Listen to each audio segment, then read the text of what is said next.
The last time I recorded anything in this plane I built was with my wife Amy in the right seat. It was a perfect flight. Are you recording? Yeah. Oh, Jesus. Cut to today, a partial engine failure, my plane's broken, my dream of flying my home-built Kitfox to Oshkosh in a couple weeks is hanging by a thread. How did I get here? Let's talk about it.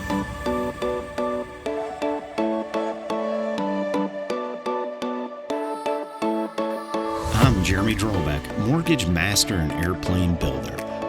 But what I love is taking it from the garage to the grass. Because real runways don't have numbers. Welcome to Grass Strip Gathering. I can't see shit. You will be able to once we get the tail wheel up.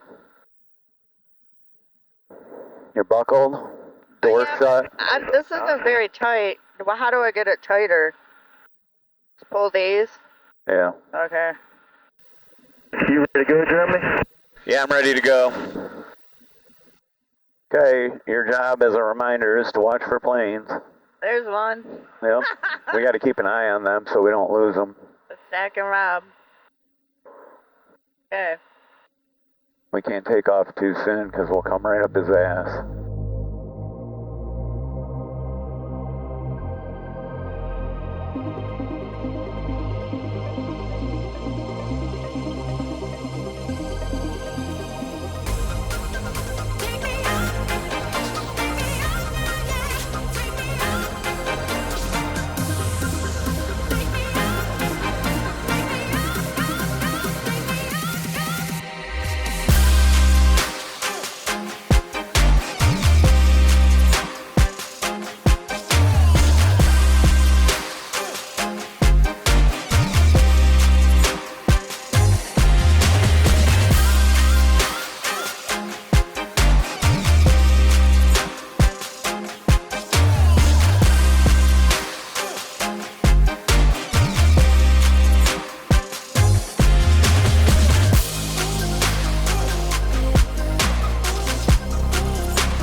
Back off your right, Rob.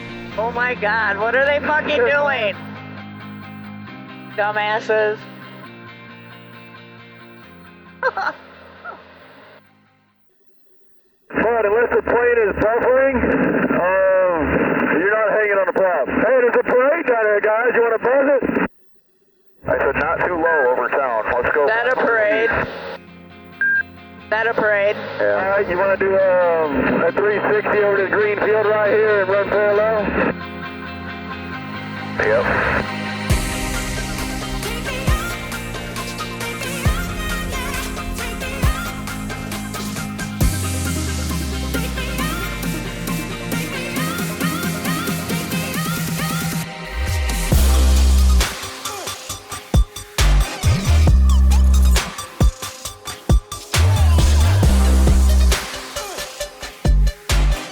Why are you doing that?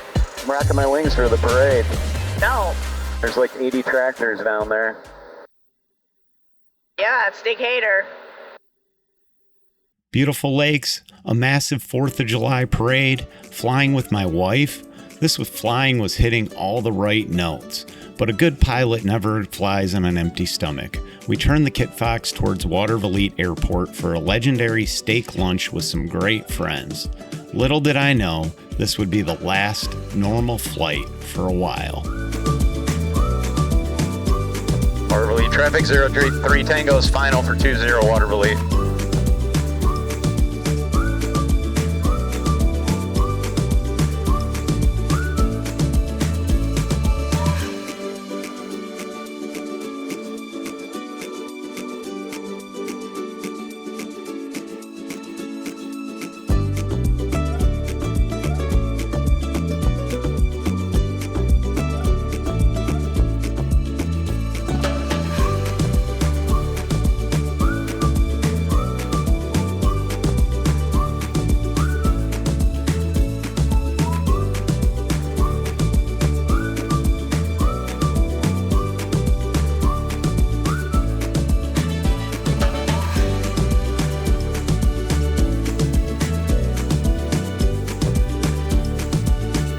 Ooh, that's wet. Yep. Holy shit. Oh my god. Oh my god.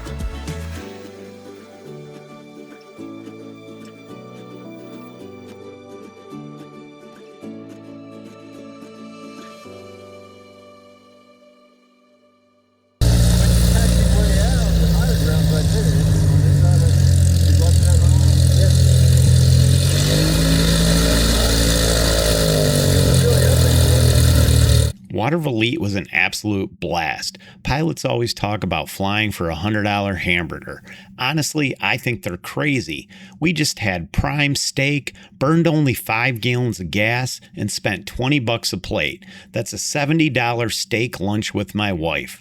That's cheaper than a regular night out on the town. Stop flying for overpriced burgers and hit your nearest grass strip instead.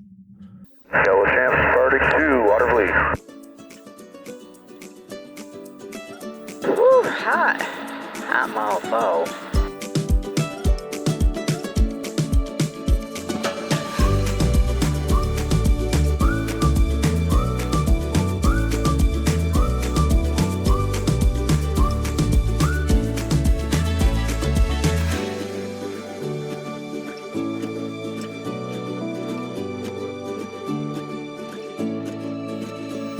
You guys have a good flight. We'll see you in a little bit.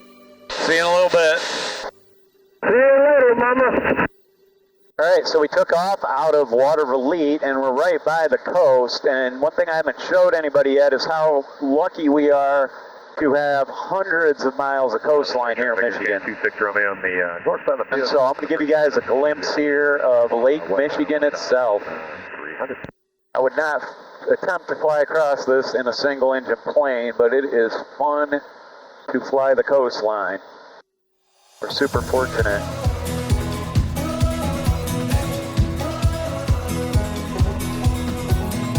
I've been out there on the open road, 1,000,000 miles, and I haven't slowed. I'm burning rubber, racing the thunder. Worn out suitcase and an old guitar. Restless mind, I've got a rebel heart. Call me a runner. Sometimes I wonder, 'cause no, my soul won't rest till it's on its way to somewhere I know I can't explain, but I take that risk. It's the price I'll pay. 'Cause at the end of the day, oh, if you lean on the ones that you love, you will find your way home. Even with the soul that's been out on the run, you will find your way home. And I'll be ready for you.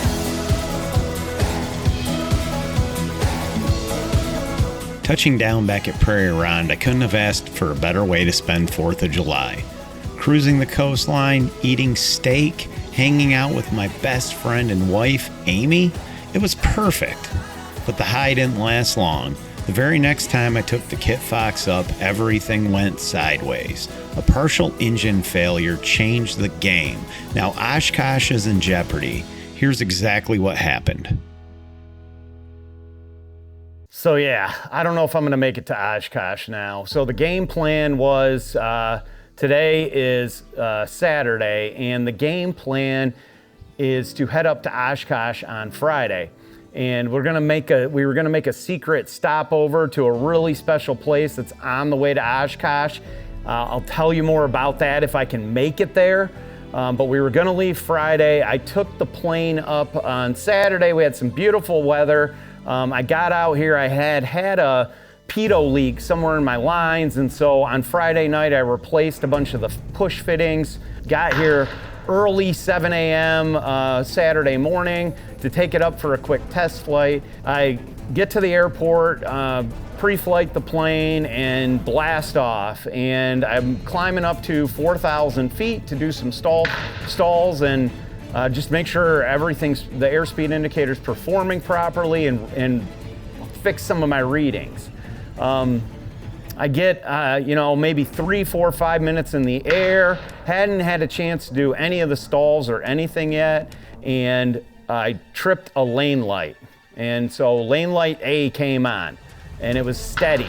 And now I could not remember what the lane lights meant. And I remember reading it in the book, and what I did was on my checklist, I put the settings into my checklist. So I immediately pulled up my checklist and looked at it to see what a steady lane A meant. And basically it said land the plane immediately. So I pulled the 180 and headed back, straight back to Prairie. Keeping my altitude, you know, doing all the right things, staying calm, landed the plane, got on the ground. I figured, well, maybe it's some kind of computer glitch, so I shut it down, waited a couple of minutes, started her back up. The lane light was still on. I proceeded to cycle the lanes, and when I flipped lane B off, you knew something was wrong immediately. Taxied back to the hangar, shut the plane down again, and tore it apart. And you can see it tore apart behind me. So let me show you guys what happened here. So you can see that I have this cowling off. It didn't take long for me to figure out the problem here. My EFIS screen was saying which cylinder had an issue. This wire melted right off, and I mean, that's not next to anything hot. It was internal. Now, thank goodness airplanes have redundancy, right? So that's the whole purpose of the multiple plugs and lanes and the whole redundancy built into these Rotex engines. I am not going to Oshkosh here if I can't get this fixed. I talked to a fellow Kitfox owner and builder about what possibly might have caused this, and I'm just going to own it. It was the manufacturer of this airplane's fault, and unfortunately, I am the manufacturer of the airplane.